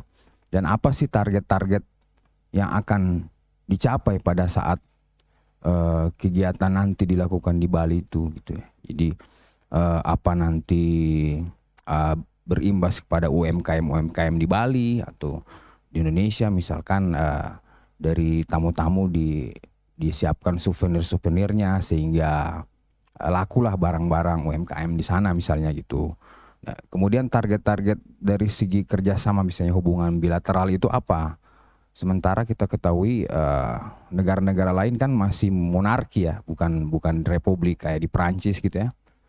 Jadi apa kerjasama dalam bentuk apa lagi gitu sehingga forum ini bisa lebih fokus gitu, tujuannya apalagi ke depan yang kira-kira bisa berimbas bagi hubungan-hubungan diplomatik antar negara dan bagaimana menjadi mediator Indonesia sebagai negara yang masih bisa dikatakan berkembang dan semacam keinginan dari terutama generasi muda ya. Kalau kita sangkut pautkan dengan kondisi sekarang ini Pak, banyak sekali kalau kita lihat data BPS saja, generasi muda saat ini paling banyak tingkat penganggurannya ya, pengangguran terbuka gitu. Nah, kira-kira Forum Demokrasi ini ada nggak efeknya bagi mereka gitu ya? Misalkan mereka direkrut lebih banyak lagi orang-orang yang fasih berbahasa asing gitu ya. Itu untuk paling tidak mengisahkan apa sih manfaat yang bisa diraih oleh mereka gitu, seperti itu. Ya singkat aja Pak. Terima kasih. Terima kasih Mas. Maaf, namanya siapa tadi Mas? Daniel ya. Baik, saya kira dua pertanyaan dulu, nanti kita lanjutkan dengan pertanyaan baik yang in person, offline maupun yang virtual. Pertanyaan pertama saya kira bisa ditanggapi dulu oleh Pak Dirjen mengenai apakah manfaat dari BDF. Saya kira juga related kepada pertanyaan kedua mengenai beberapa hal praktis yang bisa didapat dari Bali Demokrasi Forum. Dengan demikian nanti mungkin bisa kita berikan pemahaman yang sama mengenai apa itu BDF, dan nanti saya juga akan minta kesediaan Pak Muhammad Sahtut untuk ikut menambahkan atau juga merespon. Pak Dirjen, silakan Pak. Terima kasih Pak Habib. Pertanyaan yang menarik, agak juga sesuai dengan apa yang disampaikan oleh Pak Mahmud Sahtut tadi ya. Apa yang sebenarnya manfaat dalam konteks aspek strategis dan aspek praktis mungkin dari kegiatan Bali Demokrasi Forum. Saya tadi tidak sempat menyinggung bahwa memang selain Forum Bali Demokrasi Forum, ada satu institusi lembaga yang bertugas untuk menindaklanjuti rekomendasi atau keluaran dari Forum BDF itu sendiri yang disebut dengan Institute for Peace and Democracy. Banyak sudah juga dikeluarkan laporan-laporan, rekomendasi dari diskusi yang sudah berjalan, dan bagaimana mencoba mengarus utamakan berbagai rekomendasi tersebut dalam pelaksanaan berdemokrasi, apakah di Indonesia dan di negara-negara lain. Jadi tadi saran spesifik dari Pak, maaf, batuk saya, ada semacam indeks Bali, indeks demokrasi dan lain-lain, itu mungkin sesuatu yang baik juga untuk kita jadikan satu masukan yang mungkin bisa diterjemahkan oleh Institute of Peace and Democracy sebagai satu katakanlah cara kita menilai progres demokrasi di negara-negara. Jadi tidak saja terbatas apa yang disebut dengan forum ini yang mengeluarkan indeks demokrasi negara-negara, namun juga kita bisa menggunakan keluaran dari BDF sebagai satu yang konkret dengan menilai progres demokrasi. Walaupun memang BDF ini tidak didesain untuk kita mengukur atau mengkritisi proses demokrasi di satu negara. Jadi pendekatannya lebih konstruktif, lebih positif, bahwa satu proses pembelajaran demokrasi mungkin tidak otomatis menjadikan suatu negara tersebut berdemokrasi dengan baik. Namun juga dari sisi proses itu sendiri, ada yang proses mungkin memakan waktu cukup panjang, ada yang bisa dipercepat dengan belajar dari negara-negara lain, itu semuanya berpulang pada sistem demokrasi atau sistem politik dan kemasyarakatan di negara-negara itu sendiri. Kalau dari sisi manfaat strategis, ini adalah merupakan kontribusi Indonesia untuk mentransformasikan nilai-nilai demokrasi di negara di kawasan ataupun juga lebih luas lagi. Kalau kita melihat dalam konteks kerjasama ASEAN misalnya, dengan kita melakukan reformasi politik di pasca reformasi, maka nilai-nilai demokrasi tersebut juga kita masukkan sebagai nilai-nilai pokok dalam kerangka kerjasama ASEAN.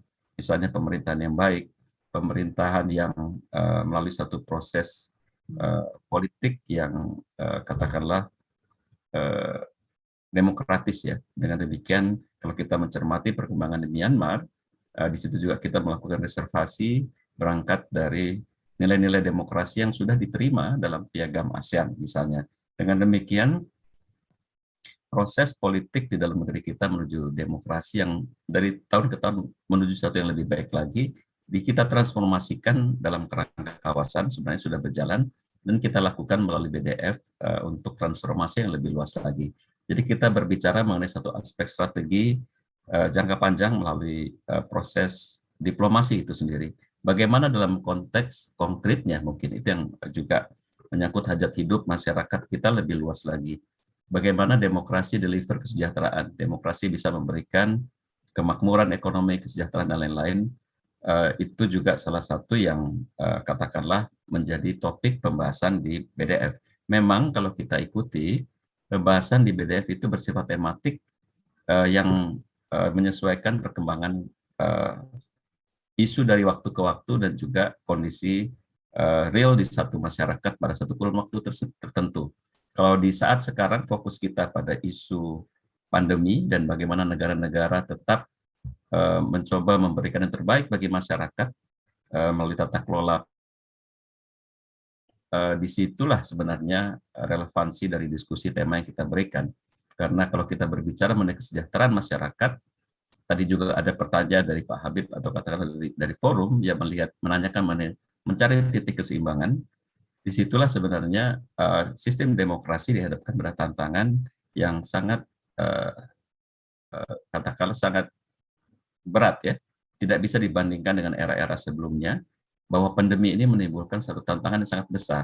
Banyak tulisan yang menyebutkan di era pandemi ini terjadi regresi, terjadi kemunduran dalam demokrasi, dan diperbandingkan sejauh mana negara bisa memberikan pelayanan terbaik bagi masyarakat dalam sistem politik mereka, apakah yang berdemokrasi ataupun sistem politik yang tertutup.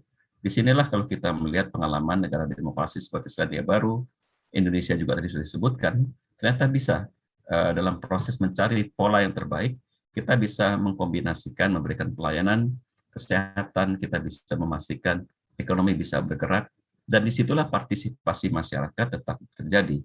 Dengan demikian kebijakan atau keputusan yang diambil oleh pemerintah berangkat dari proses diskusi lintas pemangku kepentingan. Proses ini tentunya tidak akan dilalui dalam satu sistem pemerintahan tertutup. Dengan demikian sifatnya imposing atau pemerintah yang kemudian menerapkan satu kebijakan berdasarkan power yang dia miliki. Tapi itu tidak terjadi di dalam sistem politik kita. Kalau kita melihat di negara-negara maju lainnya yang berdemokrasi, justru di era COVID ini semuanya melakukan uji coba apa yang bisa dilakukan terbaik, namun tidak mengurangi hak-hak demokrasi masyarakat. Ini dialami tidak hanya oleh Indonesia yang katakanlah baru 20 tahunan menjalani demokrasi, tapi juga oleh negara-negara yang sudah disebut dewasa atau ratusan tahun menjalankan demokrasi. Pandemi ini memberikan semuanya pada titik sama, semuanya mencari satu alternatif kebijakan terbaik, mencari keseimbangan. Bagaimana BDF berkontribusi terhadap Bali?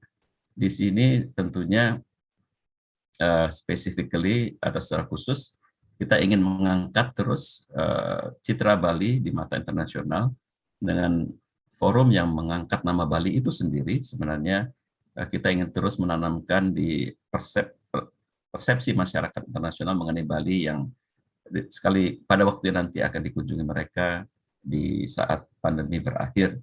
Dan kontribusi kita melakukan kegiatan di Bali tentunya ikut juga menggerakkan ekonomi masyarakat dengan adanya delegasi yang datang dari Jakarta. Memang karena kondisi COVID ini kita tidak membuka delegasi datang dari luar negeri, namun kedutaan-kedutaan besar asing yang berkedudukan di Jakarta, mereka akan datang ke Bali, ikut beraktivitas di forum BDF. Kalau bisa diizinkan satu hal lagi mungkin, apakah nilai tambah dari forum BDF ini dan sistem demokrasi yang kita terapkan? Melalui forum ini kita juga memberikan pesan pada masyarakat internasional bahwa demokrasi Indonesia terus disempurnakan, dan juga melalui sistem demokrasi ini kita memberikan kepastian stabilitas politik melalui satu proses katakanlah tadi disebutkan mengenai demokrasi prosedural melalui pemilu yang berkelanjutan, namun dalam proses pemilu itu sendiri masyarakat internasional bisa melihat bahwa segala sesuatunya berjalan dengan baik, damai, dan masyarakat kita memberikan aspirasinya secara demokratis. Dengan demikian pesan itu juga yang ingin kita sampaikan, bahwa katakanlah Indonesia adalah negara yang menuju kemajuan terus-menerus dalam berdemokrasi, sehingga bagi mereka yang ingin menanamkan bisnis mereka, berinvestasi dan lain-lain, Indonesia adalah negara yang patut dipertimbangkan, dan itu tentunya akan membuka ruang kesempatan bagi angkatan kerja kita untuk mendapat pekerjaan. Mungkin seperti itu yang bisa saya sampaikan Pak Habib dan Bapak Ibu sekalian. Terima kasih banyak Pak Dirjen. Pak Saltut barangkali silakan Pak. Ya, terima kasih. Tapi mungkin saya sebelum menjawab, izinkan ngoreksi Mas Daniel bahwa Perancis bukan monarki ya. Perancis masih republik kelima sebenarnya. Iya, iya, iya. Enggak, tadi cuman itu ngoreksi itu aja ya. Oke. Izin ya. Terus terkait BDF ini gunanya untuk apa? Ini pertanyaan umum lah sebenarnya untuk banyak forum-forum internasional yang dilakukan baik institusi negara, entah kementerian ataupun lembaga, ataupun bahkan organisasi masyarakat sipil. Selalu ada pertanyaan, gunanya buat apa bikin forum ini? Gunanya buat negara tersebut apa? Tadi Pak Dirjen sudah menyampaikan dengan sangat baik terkait aspek strategis dan sebagainya. Tapi mungkin izinkan saya nambahin satu catatan terkait demokrasi sendiri yang tadi Pak Dirjen menyampaikan bahwa BDF ini lebih cenderung menjadi ajang ngobrol, ajang sharing, ajang belajar bareng. Nah, terus kemudian narasi untuk membuat indeks pengukuran menjadi sangat sensitif. Sebenarnya ini sudah sesuai dengan nature pada saat kita ngomong tentang demokrasi dan juga mungkin HAM ya.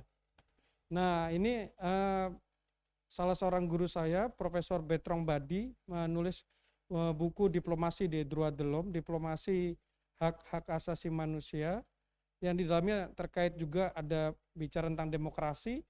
Misalnya seringkali ada kritik lah ya, misalnya bahwa pada saat suatu negara ya diintervensi oleh negara asing karena alasan tidak demokratis ya. Nah, tapi kan intervensi oleh kekuatan asing kan juga tidak demokratis sebenarnya.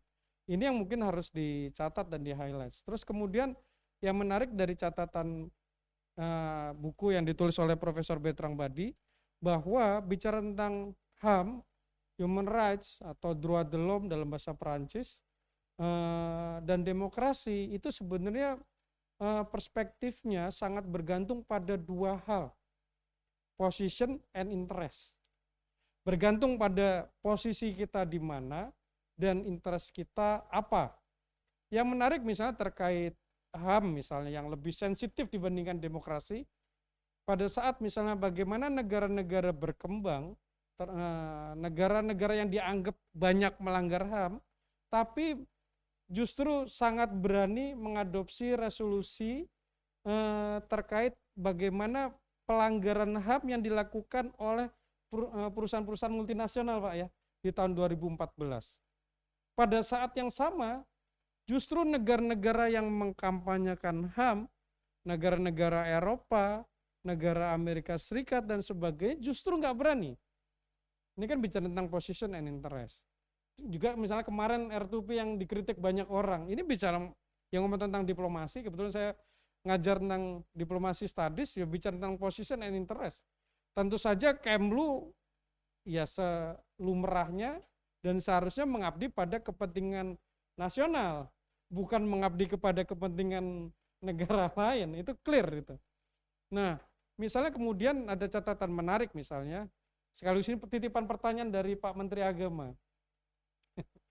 Nah, kebetulan saya jadi tenaga ahli di Kementerian Agama. Bagaimana misalnya sikap Kemlu terkait resolusi 17 Oktober terkait Yaman, Pak. Mungkin Pak Dirjen bisa jawab atau Pak Dir, Pak Moderator yang kita tanya balik ini.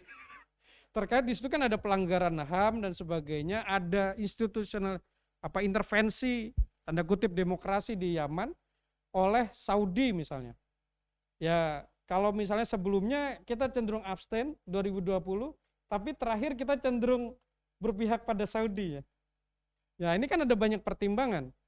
Misalnya, bagi banyak orang dikritik, oh Indonesia membiarkan negara lain melakukan serangan dan sebagainya, pelanggaran HAM, melakukan intervensi demokrasi dan sebagainya misalnya. Karena di situ ada dianggap rebellion dan sebagainya. Tapi kan ada perspektif lain yang harus tetap kita lihat, ya mitra dekat kita, mitra strategis kita, ya tetap Saudi Arabia misalnya. Hitung-hitungan sederhana, walaupun mungkin bagi banyak orang yang berpikir bahwa hubungan internasional, konteks akademis harus netral, kalau menurut saya sih enggak ya. Pada satu titik kita tetap harus memilih. Nah mungkin Pak Dirjen bisa menjawab kira-kira gimana ya posisi kita itu. Ini kan ngomong tentang demokrasi macam-macam. Nah terus kembali lagi misalnya, kenapa kok menurut saya Bali Demokrasi Forum bukan hanya sekedar memberikan report catatan curhat gitu, catatan sharing, tapi juga melakukan pengukuran semacam monitoring, tapi dilakukan oleh negara tersebut, bukan oleh negara lain, bukan oleh Indonesia saja, tapi misalnya mereka yang kita undang, yang kita menggunakan pendekatan pentahelix. Jadi biarkan teman-teman dari seluruh negara itu ngobrol satu sama lain. Jangan-jangan di negaranya mereka nggak berani ngomong, tapi mungkin jadi Bali Demokrasi Forum menjadi forum misalnya para aktivis NGO Myanmar mungkin gitu, yang kalau dari berita Myanmar katanya entah diundang atau tidak misalnya, dengan junta militer mereka misalnya. Ini gimana? Dengan kampus mereka, dengan media dan sebagainya nih, kira-kira sebenarnya demokrasi Myanmar bagaimana sih misalnya. Thailand juga. Nah misalnya kemudian Bali Demokrasi Forum memiliki peran strategis sangat penting untuk membuat banyak orang dari banyak negara, banyak pihak untuk duduk ngobrol bareng menyelesaikan masalah. Dan misalnya kalau kita bisa seperti itu, kita memiliki peran menyelesaikan masalah dari banyak negara.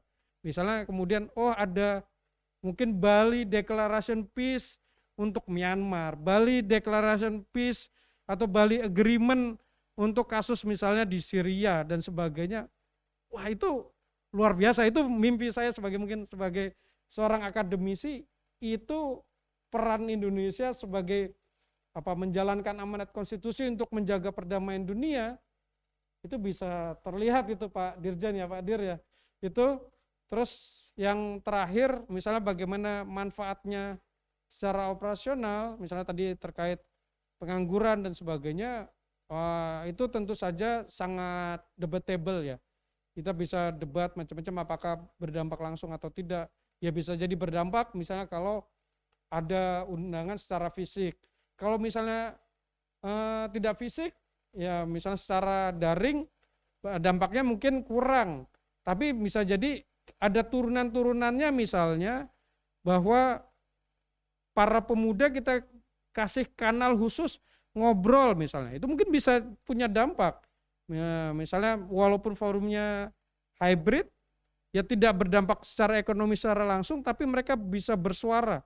Misalnya mungkin aktivis jalanan yang nggak pernah mungkin ketemu dengan presidennya atau mungkin menlunya atau siapapun terkait demokrasi, tapi BDF menyediakan fasilitasi itu. Menurut saya itu luar biasa. Makasih. Terima kasih Pak. Jadi Pak Satut sudah menjelaskan beberapa hal, memberikan usulan dan juga bertanya. Ya.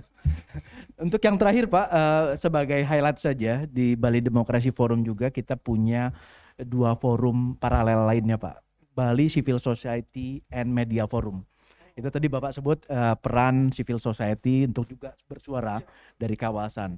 Dan juga ada Bali Youth Forum Pak, yang memberikan ruang kepada pelajar, mahasiswa, kalangan muda untuk juga bersuara dan memandang bagaimana sebaiknya demokrasi itu dibangun dengan menyesuaikan kondisi di masing-masing negara di kawasan ini. Saya ingin memberikan kesempatan kepada Pak Dirjen untuk merespon. Saya kira menarik Pak, terkait dengan R2P tadi juga jadi angkat oleh Pak Satut. Sama Yaman katanya Pak Dirjen, barangkali Pak Dirjen bisa merespon. Silakan Pak Dirjen. Sebenarnya yang paling pas menjawab ini Pak Habib nih Pak. Pak Habib ini Direktur HAM di Kemlu, menangani isu-isu multilateral. Tapi mungkin saya coba berikan sedikit jawaban, nanti kalau mungkin Pak Moderator bisa merangkap sebagai penanggap juga, saya rasa juga tepat sekali.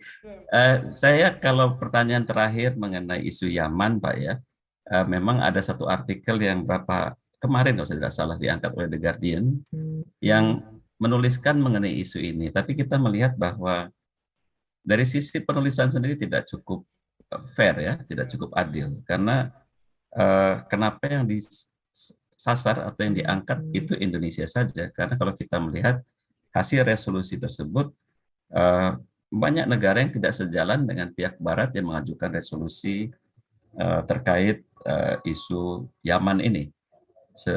Sewajarnya dalam proses konsultasi dalam penyiapan satu resolusi, negara-negara itu dikonsultasikan, dan itu tidak terjadi kalau tidak salah. Sehingga disitulah ada semacam proses yang cacat, tidak juga melakukan satu proses konsultasi. Indonesia bukan negara yang gemar menghukum satu negara ya, tapi proses dalam kita tidak naming and shaming ya, itu yang saya ingin kali tekankan, bahwa kita tidak mempermalukan negara, tapi kita ada proses konsultasi bilateral yang kita lakukan. Dengan demikian apa yang menjadi kepedulian concern Indonesia dapat kita suarakan secara baik. Itu yang menjadi salah satu ciri dari politik luar negeri Indonesia yang tidak mengedepankan penghakiman di forum internasional, namun melalui satu proses konsultasi. Apa yang menjadi pandangan kita lazimnya lebih didengarkan oleh negara tersebut. Jadi artikel The Guardian itu secara sekalian saya sampaikan, saya rasa tidak proporsional dalam melihat voting pattern Indonesia. Di situ langsung secara ujuk-ujuk katakanlah merujuk mengacu ke Indonesia dan mengesankan ada satu proses bargaining dalam pengambilan keputusan Indonesia. Faktanya memang pembatasan diterapkan oleh negara-negara termasuk Saudi karena kasus varian Delta yang cukup tinggi yang dialami oleh Indonesia pada kurun waktu tersebut. Sehingga kalau sekarang ada perubahan kebijakan dari Saudi, tentunya berkorelasi dengan semakin baiknya penanganan COVID di tanah air dan diakui oleh secara internasional. Ini adalah salah satu dari 10 negara yang berhasil dalam menerapkan kebijakan penanganan COVID. Jadi kalau kemudian ada kebijakan yang lebih positif lagi dari pihak Saudi terkait pemberian akses bagi masyarakat yang ingin melakukan umroh, itu saya rasa terlalu gegabah jika dikaitkan dengan pola voting kita, namun lebih dikaitkan dalam satu proses perbaikan dalam kita menangani COVID di tanah air. Mungkin itu respon saya Pak Habib mengenai responsibility. R2P juga nanti Pak Habib akan bicara lebih banyak, saya yakini. Tapi dari sisi pandang kita juga ada masalah catat prosedural di sana, bahwa isu tersebut sebenarnya sudah ada satu forum khusus yang membahas mengenai isu tersebut di forum PBB, dan kita ingin mendapatkan kepastian apakah pemindahan atau pembahasan secara khusus akan merupakan kelanjutan dari pembahasan tema R2P di forum PBB. Jadi saya yakin Pak Habib memiliki lebih banyak jawaban dari saya Pak atas isu ini Pak Satu. Terima kasih Pak Dirjen, terkait dengan resolusi 17 Oktober sudah sangat clear saya kira disampaikan oleh Pak Dirjen. Tetapi terkait R2P mungkin sebagai referensi Pak Satut, kita sudah membuat tulisan di Jakarta Post menggambarkan bagaimana kita melihat proses tersebut. Memang dalam muatan pertama pada saat dimunculkan catatan yang ditonjolkan adalah bahwa kita tergabung dengan negara-negara yang begitulah gitu ya. Kemudian kita dibanding-bandingkan dengan ASEAN gitu. Itu agak mengaburkan fakta bahwa Indonesia tidak pernah luput dari setiap pembahasan agenda R2P di New York maupun di Jenewa, Pak Satut. Memang pada saat resolusi itu diambil itu prosedural yang meminta agar sudahlah kalau daripada bahas-bahas saja kita lakukan agenda ini sebagai agenda tetap. Nah, sementara negara-negara yang berbeda pandangan tidak sependapat. Nah, tinggal diputuskan mau tetap atau tidak. Nah, disitulah resolusinya. Kemudian kita juga dibanding-bandingkan Pak dengan beberapa negara ASEAN yang voting yes untuk resolusi tersebut dan dianggap sebagai kita lebih mundur dibanding mereka. Tetapi barangkali saya bisa angkat fakta bahwa pada tanggal 21 Oktober, jadi untuk pertama kalinya agenda ini berdasarkan resolusi dijadikan agenda tetap dibahas di High Level Week SMU PBB di New York, tanggal 21 Oktober tersebut Pak, tidak ada negara ASEAN yang ikut aktif berpartisipasi dalam pembahasan agenda tersebut kecuali Indonesia. Dan Indonesia memberikan statement Pak. Itu menunjukkan apa? Kita konsisten yang mereferensikan kepada negara-negara ASEAN tersebut ya tidak ada justifikasinya akhirnya. Legitimasi partisipasinya tidak ada lagi dalam isu tersebut.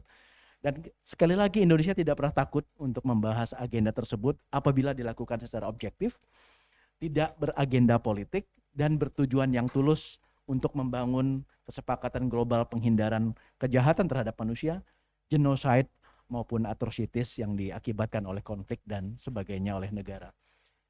Saya kira ini diskusi yang sangat menarik, Pak Dirjen, Pak Saltut, Ibu Bapak, rekan-rekan media. Ruang untuk kita berdiskusi akan sangat banyak dan lebih banyak lagi apabila kita diberikan waktu yang lebih panjang. Namun kami melihat waktu sudah sangat membatasi. Sebentar lagi kita mendekati jam 12 sesuai rencana. Kita akan menutup kegiatan ini. Saya ingin menyampaikan terima kasih kepada Pak Helmi Faisal, Pak Dirjen Faizasah, dan juga Pak Mahmud Saltut atas kontribusi, diskusi, respons, dan juga ide-ide cemerlang yang muncul dalam diskusi pagi ini.